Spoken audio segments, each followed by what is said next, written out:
السلام عليكم ورحمة الله وبركاته. كم نجا فياجرتني كبجمتوتا وردبتوتا هو بجانا جانجراتني نسين كده.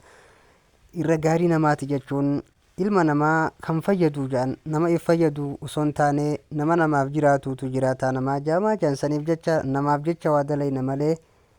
erga rabbii keenyaati rabbii keenyaaf jennee waa hojjenna lubbuu teenyaaf jecha hin jiraannu nuti namaaf jiraanna waan ta'eef arrallee aappii ajaa'ibaa ka quraan akka ajaa'ibaatti adda baasu tokkoon isinii qabadhee dhufe nafaana bu'aan afeerraa kooti asirra dhuftaniiti pileestoorii irra galtu akkuma waliin jechaa turre asirra dhuftanii nafaana bu'a asirra dhufteen mallattoo bakka kanarratti asirra dhuftee bakka kanarratti kilik gootee ichirra maal gootee barreessita largi mushaf yeroo ati jettee barreessitu innuu gama jalaa kanarra sii fidala largi mushaf hin jedhu asuma irratti yeroo takka kilik gadi goota jechuudha asuma dhuftee kunoo hinoo laal isa kana jechuu hedduu dhufa waan ta'eef suuraa kana ilaalladhaa sirriitti kan isin argisiisaa jiru kana laal maal jaasitti afaan arabiitiin fideeti mushaf dawlatul kuweet bilkhaxi ilkabiir jedha kunoo laal isa kana suuraa isaa ilaalladhaa sirriitti ilaal isa kanarra dhufteeti al tokko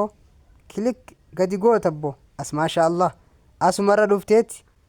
install bakka jedhu kanarra dhuftee bakka kanas gadi tuqxa hin eegna gamma gadi nuuf bu'aa jechuu maasha Allah amma lakkoofsa eegalee jira baatii quraanaa waan taateef rabbiin quraana samaawaata waliitirraa gara beeytil izzaatiitti quraana guutuu gadi buuse nutis maaliif qilleensa irraa gabbuufannee fayyadamuu qabna hay rabbiinu samaa irraa gadi buuse gara samaa addunyaati nutis onlaayina irraa gad buufneeti bilbila keenya irra fayyadamuu qabna jechuudha bilbila qofa irratti osoo hin taane gara qoma keenyaa sammuu keenyatti gadi buufachuu qabna isiniin jenna warra ramadaana kana waan biraatiin dabarsuu miti warra ramadaana kana keessa jijjiiramee irraa jijjiiramtu rabbiin waa taasisu aappii kana irraa fayyadama ummata micciiramee osoo jijjiirama eeguu micciiramni itti dhufee miti warra utuma jijjiiramuudhaaf yaa rabbi jedhu rakkinni bal'inatti cinqiin furmaatatti miskiinummaan durummaadhatti dhabni argamuudhatti sooromuu fi qaroomuun barataan barnootaan tokkoffaa bahu daldalaan tokkoffaa bahu rabbiin waa waffaquu isiniin jennaa jabaadhaa nu faana bu'aa nu hordofaa irraa fayyadama addunyaa rabbiin akka ati uzrii takkan himanneef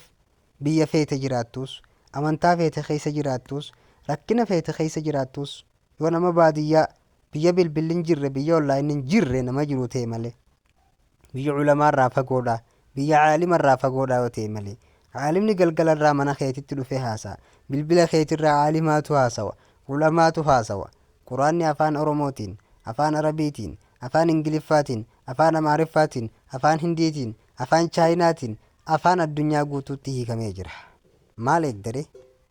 maaliif rafna ilaa mataa naqfal haga yoom hirribni keenya nutti dheerata xaalati noomu wallaahi hirribni dheeratte haa dammaynu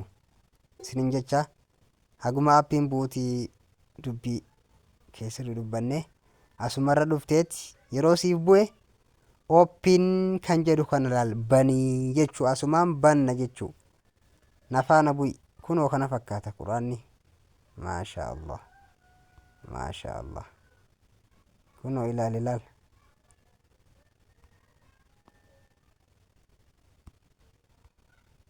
mee ilaalime bareedina bayaan akkatti adda baasula maasha Allah akkanatti irraa qaraata jechuu ilaalime akkanatti bayaana godhee gargar baasee fidu maasha Allah amma fakkeenyaaf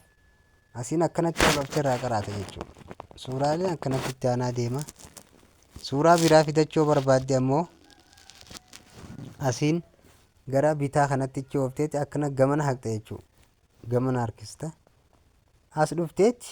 iddoo kanarratti ilaal kunoo indeeksi ka jedhu kana bakka kanarratti yeroo tokko kilik gadi goota jechuudha asi kunoo suuraan atirra jirtu baqaroo tahuu aali cimraan tahuu nisaa tahuu akkasitti qaraate jechuu offatteeti irra geeffattee fakkeenyaaf suuratul luqmaan asirratti dhoofne jechuu laalime alif laam maashaa allah bayaana godhee akkatti adda baasee sii fide jechuu akkasii warra irraa fayyadamu rabbi sinaa taasisu jajjabaadhaa irraa fayyadamaan isiniin jaa ramadaana keenya ramadaana milkiidhaan ufaa taasisu jabaadhaa afaan hundattuu gadhiifameera laal ka ijaan mul'atuu fi ka xiqqeeffattuuf ka guddifattu ka afaan oromootiin jiru ka afaan barbaaddeen jirutti jijjiirrachuu dandeeysaa jechuudha jabaadhaan isiniin jaa assalaamu alaikum warahmatullaahi wabarakaatu